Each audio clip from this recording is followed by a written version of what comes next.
దిగుబడిని పెంచడంలో భూసార పరిరక్షణ అనేది ముఖ్య భూమిక పోషిస్తుంది. కాబట్టి రైతు సోదరులు అంతా కూడా ఈ వేసవి కాలంలో తప్పనిసరిగా మట్టి పరీక్షలు అనేవి చేయించుకోవాలి. ఈ మట్టి పరీక్షల వల్ల మనకు నేలలో ఉండేటువంటి పోషకాల యొక్క లభ్యత, తర్వాత నేలలో ఏమైనా సమస్యలు ఉన్నా కానీ ఈ మట్టి నమూనా అనేది పొలం గట్ల దగ్గర కానీ చెట్ల నీడల్లో కానీ తీయకూడదు. తర్వాత కాలిబాటల్లో కానీ ఒకవేళ పొలం తడిగా ఉన్నట్లయితే కనుక బురదమన్నులో కానీ మనం శాంపిల్ అనేది తీయకూడదు. దీంతో పాటుగా ఈ కంపోస్ట్ పిట్ల దగ్గర కానీ లేదంటే పెంట కుప్పల దగ్గర కూడా మనం శాంపిల్ అనేది తీయకూడదు. ఒకవేళ పొలంలో చౌడు కనుక ఉన్నట్లయితే కనుక సెపరేట్గా శాంపిల్ తీసుకోవాలి, కానీ ఈ చౌడు మట్టిని సాధారణ మట్టితో కలిపి శాంపిల్గా మనం తీయకూడదు. ఈ మట్టి నమూనా తీసేటువంటి పద్ధతి విషయానికి వచ్చినట్లయితే ముందుగా పొలం అంతా కూడా సమానంగా ఉన్నట్లయితే కనుక, అంటే నేల రంగు కానీ దిగుబడి కానీ అంతా సమానంగా ఉన్నట్లయితే కనుక ప్రతి 5 ఎకరాలకు ఒక శాంపిల్ చొప్పున తీసుకోవాలి. పొలం అంతా కూడా ఒకే రకంగా ఉన్నట్లయితే కనుక 1 ఎకరం పొలంలో 10 నుంచి 12 చోట్ల ఈ మట్టి శాంపిల్ అనేది తీసుకోవాలి.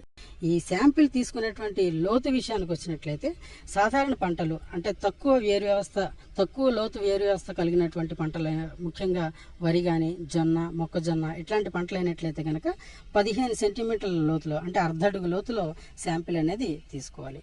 అదే కొంచెం వేరు వ్యవస్థ లోపలికి వెళ్ళేటువంటి పంటలు ఉన్నాయి, ప్రత్తి కానీ లేదా ఆముదము, కంది ఇట్లాంటి పంటలు అయినట్లయితే కనుక 1 అడుగు దాకా మనం శాంపిల్ అనేది తీసుకోవాలి. 30 సెంటీమీటర్ల దాకా శాంపిల్ తీసుకోవాలి. అంటే ముందుగా నేలపైన ఉన్నటువంటి చెత్త చెదారాన్ని చేతితో తీసివేసేయాలి. తీసివేసిన తర్వాత వి ఆకారంలో ఈ గుణపం సహాయంతో గుంత తీసుకొని ఒకవైపు నుంచి పార సహాయంతో మట్టిని ఒక లేయర్ లాగా తీసుకోవాలి. వీటిని ఇలా కలెక్ట్ చేసుకున్నటువంటి శాంపిల్ను పాలిథిన్ కవర్లలో కానీ లేదంటే ప్లాస్టిక్ బకెట్లో కానీ వేసుకోవాలి. ఈ రకంగా 10 నుంచి 12 చోట్ల శాంపిల్ తీసుకున్న తర్వాత ఆ మట్టిని అంతా కూడా శుభ్రంగా నలగొట్టి మెత్తగా చేసుకోవాలి. లోపల ఏదైనా రాళ్ళు చెత్త చెదారం లేకుండా చేసుకున్న తర్వాత ఈ మట్టిని అంతా కూడా ఒక గచ్చు పైన పరుచుకొని చతురస్రాకారంలో తయారు చేసుకోవాలి. చేసుకున్న తర్వాత వేలుతో నిలువుగాను అడ్డంగాను గీతలు గీసుకున్నట్లయితే 4 సమభాగాలుగా అవుతుందన్నమాట. దీన్ని 1, 2, 3, 4 అనుకొని 4 భాగాలుగా చేసుకున్నట్లయితే ముందుగా 1, 3వ భాగాన్ని తొలగించుకోవాలి. తొలగించుకున్న తర్వాత ఇంకా మనకి 2 భాగాలు మిగులుతాయి. ఈ 2 భాగాలని కూడా మళ్ళా కలుపుకొని మళ్ళా చతురస్రాకారంలో మట్టిని పరుచుకోవాలి. తర్వాత ముందు చేసినట్టుగానే నిలువుగాను అడ్డంగాను గీతలు గీసుకున్నట్లయితే మళ్ళా 4 భాగాలు అవుతాయి. ఈసారి 2, 4 భాగాలను కనుక తీసేసినట్లయితే కనుక సరిపోతుంది.